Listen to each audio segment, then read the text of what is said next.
success and that got $1 million quartet. Yeah. Have you ever heard that playbacks of that? Yeah. Yeah. Who has those? Well, Sam Phillips, I'm sure has it. I don't think it'll ever be released because, see, when he sold Presley to RCA Victor, he was supposed to have sold him everything that Elvis had ever recorded. And he didn't give him that piece of tape. And they found out about it later. I know this for a fact, and told him if he ever recorded it, they would break him in court. And I'm sure this is the reason that he never has, because Victor, they can't release it because Cash got big on Columbia, so Columbia don't want it. But if I could steal it, I'd put it out. It wouldn't hurt me. But I'm sure it's locked up in the vault. Why did you leave Sun Records? Well, he wouldn't pay me. He wouldn't pay any of us right. That's why everybody left. See, when you have 7 or 8 guys as big as the artists he had, and they all leave, there's got to be a reason. Now, if one guy leaves, it can be a misunderstanding, but when everybody does, Sam was a great man. He was a genius. He gave us all a break. Nobody really feels hard at him, because had he not recorded us, we may never have gotten recorded. So for that reason, we just took what he gave us, and he didn't pay us right. Did you get those writer royalties from Hilo? Not like they should be, no. Did he buy outright, or did he buy kind of outright? No, he never bought it outright. I'm supposed to get my royalties. In fact, before this year is out, I'll be in a courtroom with him. That's already been taken care of. He's got to pay me. He's got to come up with whether I owe him or he owes me. That's all I want to know. If I've been paid, I'm happy. If not, I want to know how much he owes me. By the way, how did you feel when the end of 50s, that kind of teenyboppers, like guys like Frankie Avalon and Fabian, when they came out, did you? Yeah, I didn't. I resented it.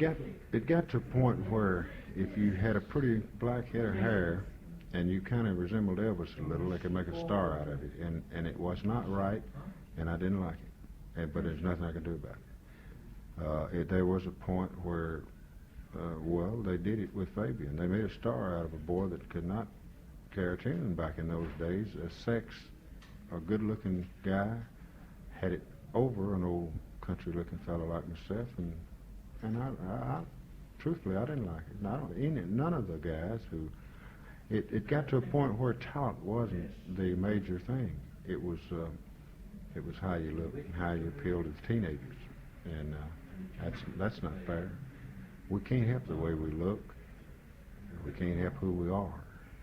But if you got the talent, you should be given a chance to do it. And we were overrun by guys like that down in Memphis, and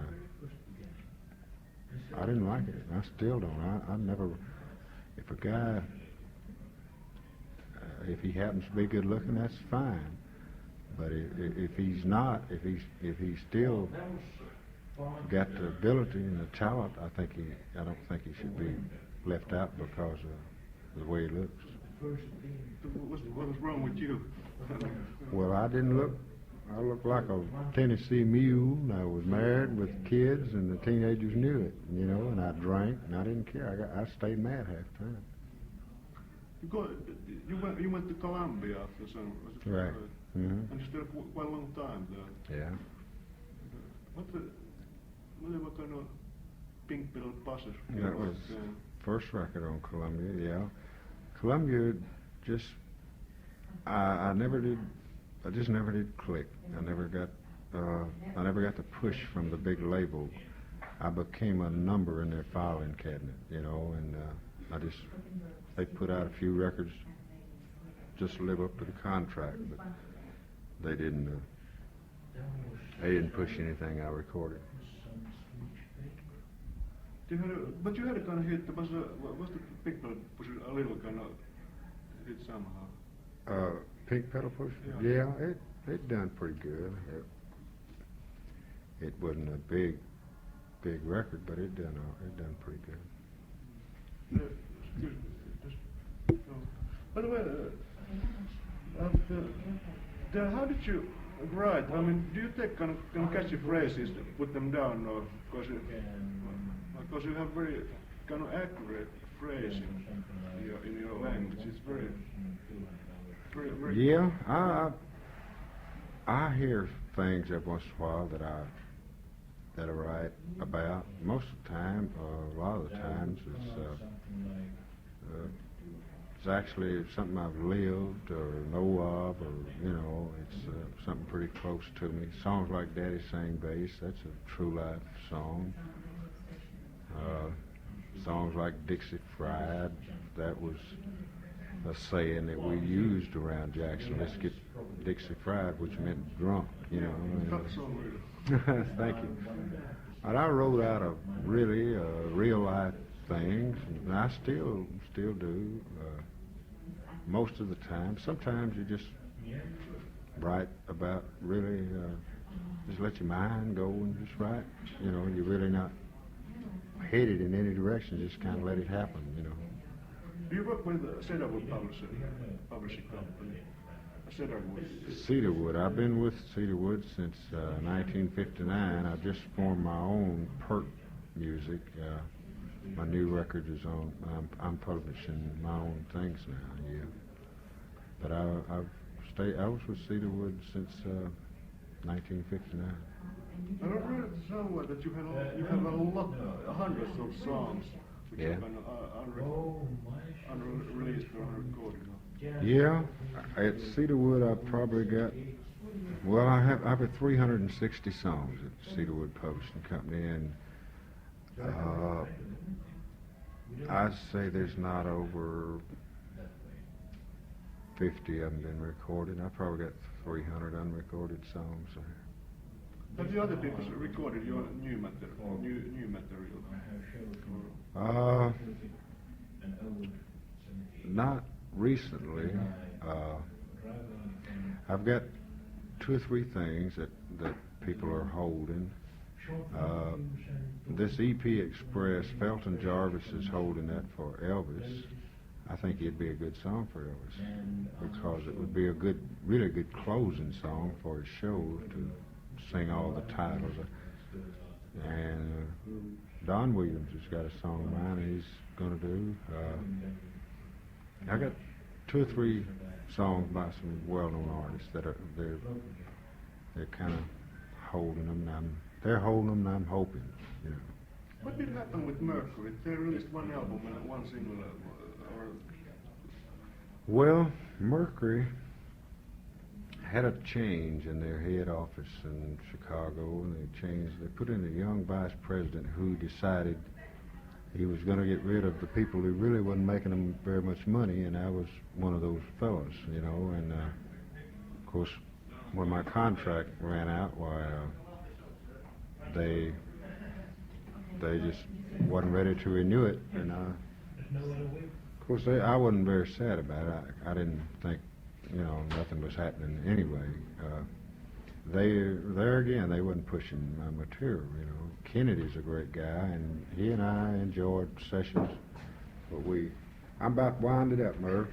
But it was just one of those things, Mercury's a great label; they could do it, and I think Kennedy and I could. But you got to get the big man behind the desk. He's got to believe in yourself, or you don't go anywhere. Have you signed? Do you have contract with other companies? I just do now in America on a label called MMI. It's a subsidiary of ABC Dot. There was some souvenir, but you were signed with on RCA. No. There was talk. We talked with RCA, and I felt like I would have wound up right back in the filing cabinet. So. I'm really excited about the new label and the new way I'm going. By the way, do you have a regular group in the States you tour with? Yeah, these boys that work here with me tonight. Yeah. Who they are? Well, my two sons. My son Greg plays bass. He's 18 years old. And my oldest son Stan is drums. He's 23. And I have a boy, Lee McAlpin, playing piano. He's from Jackson.